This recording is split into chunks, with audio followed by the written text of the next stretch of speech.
This does turn out to be true, and you can prove it using the ever-useful and ever-delightful Inscribed angle theorem.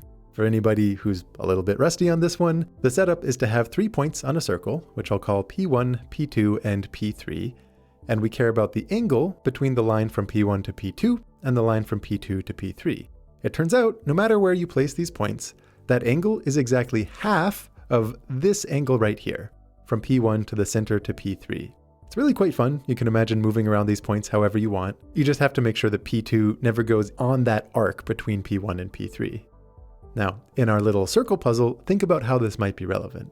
And maybe it helps if you focus just on 2 different lines and the one arc of the circle connecting their endpoints. These lines are separated by some angle, I'm going to call it theta. That angle is dependent just on the slope of the line. And using the inscribed angle theorem, we know that that arc along the circle must run across an angle of exactly 2 times theta.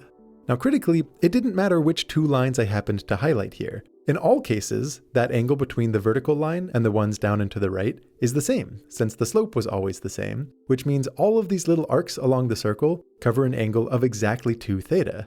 You might ask why this is helpful, how does this expose the number of lines? And here's a way to think about it. As you play this game of bouncing down and to the right, going straight up, down and to the right, with each one of your moves, you can imagine dropping down one more of these arcs, one more little segment of circumference covering 2 theta radians of angle. Now it's not too hard to show that this condition of falling into the end zone, a region bound by this line perpendicular to all of our down and to the right lines, well, that happens exactly when you've dropped so many arcs that if you tried to drop one more with the same length of 2 theta, you would necessarily cause some overlap.